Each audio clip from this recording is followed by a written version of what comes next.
Hello friends, welcome back to my channel. कैसे हैं आप सब? आई होप आप सब अच्छे होंगे और अपनी स्टडी कंटिन्यू कर पा रहे होंगे। तो मैंने अपनी जो सेकंड ग्रेड की बुक्स है उन सभी का रिव्यू किया था कि मैं कौन कौन सी बुक्स पढ़ रही हूँ।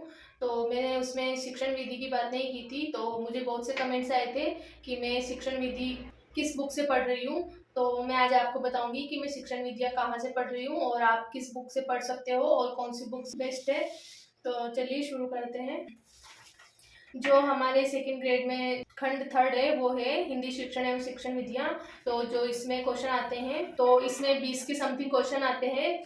मैं आपको बुक दिखाने से पहले बताना चाहती हूँ कि आप भले से कोई सी भी बुक पढ़ लो, तो उसमें आप किसी बुक को पढ़कर ये नहीं कह सकते कि इसमें से ऐसे क्वेश्चन आ गया, क्योंकि शिक्षण विधियों के बिल्कुल अप्लाइड क्वेश्चन आते हैं। अगर हमने किसी टॉपिक को अच्छे से पढ़ लिया है और उसका कंसेप्ट अच्छे से क्लियर हो गया है, तो ही हम उसके क्वेश्चन सही कर सकते हैं। क्योंकि इसमें फिक्ट वाले क्वेश्चन ज़्यादा नहीं पूछे जाते हैं, ज़्यादातर अप्लाइड क्वेश्चन होते हैं। तो हमारा कंसेप्ट क्लियर होना चाहिए। शिक्षण विधियों के लिए मेरे पास दो चीज़ें थी, एक तो मेरे खुद के नोट्स थे जो मैंने बनाए थे, और एक इसके अलावा मेरे पास एक बुक थी। तो मैं आपको अपनी बुक दिखाती हूँ कि मेरे पास कौन सी वाली बुक थी। मेरे पास ये फर्स्ट रैंक पब्लिकेशन की बुक थी, क्योंकि ये मैंने थर्ड ग्रेड में पढ़ी थी, तो इसलिए मैंने सेकंड ग्रेड के लिए अलग से बुक नहीं ली। और ये इसमें लिखा हुआ भी है कि ये सेकंड ग्रेड और थर्ड ग्रेड के लिए समान रूप से उपयोगी है, और सिलेबस भी लगभग सेम है थर्ड ग्रेड का और सेकंड ग्रेड का। ये देखिए, मैंने इसको अंडरलाइन करते हुए पढ़ा था, मैंने इसका अच्छे से रिविजन किया था। इसके अलावा भी बहुत सी बुक्स आती है, जैसे सुमन लता मैम की आती है, मैया सर की आती है, नाथ पब्लिकेशन की आती है, और इसके अलावा सिखवाल की आती है। तो आप जरूरी नहीं है कि आप फर्स्ट रैंक वाली लो, आप कोई सी भी पब्लिकेशन की बुक ले सकते हो, क्योंकि आपका जब कंसेप्ट क्लियर होगा तभी आप क्वेश्चन सही से कर पाएंगे। तो आप किसी भी पब्लिकेशन की बुक ले सकते हो, सभी बेस्ट है। सेकंड ग्रेड में शिक्षण विधियों के 20 क्वेश्चन आते हैं, तो आप 17 से 18 तक आराम से सही कर सकते हो। मेरे पास इस बुक के अलावा मेरे खुद के नोट्स भी थे।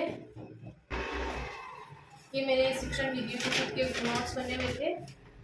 मैंने ये नोट्स भी यूट्यूब से बनाए हैं, और आप भी यूट्यूब से देख के अपने नोट्स बना सकते हैं। आप बुक्स से पढ़ने से पहले आपको एक बार इनकी क्लासेस देख लेनी चाहिए, जो आपको यूट्यूब पर आराम से फ्री में मिल जाएगी। तो आप यूट्यूब पर पहले क्लास लें, फिर उसके बाद में बुक से पढ़ेंगे तो आपको ज़्यादा अच्छे से समझ में आएगा और आपके कंसेप्ट भी क्लियर होते जाएंगे, और फिर आप अपने खुद के नोट्स भी बना सकते हैं। मैंने खुद ने भी सेकंड ग्रेड के लिए अलग से शिक्षण विधियों की बुक लाने की सोची थी, लेकिन अब टाइम नहीं बचा है। तो यही बेस्ट है कि मैं इस बुक का ही ज़्यादा से ज़्यादा रिविज़न करूँ। और आप अगर कोई नई बुक ला रहे हैं शिक्षण विधियों के लिए, तो आप बिल्कुल नई बुक ला सकते हैं। अगर आपके पास शिक्षण विधियों के लिए कोई भी मैटर नहीं है तो आप नई बुक ला सकते हैं, और अगर आपके पास पहले से ही कोई बुक है तो आप उसी का ज़्यादा से ज़्यादा रिवीजन करें। अगर आपको मेरा वीडियो हेल्पफुल लगा हो तो please like, comment, share and subscribe my channel. अब मिलते हैं किसी नेक्स्ट वीडियो में। Thanks for watching.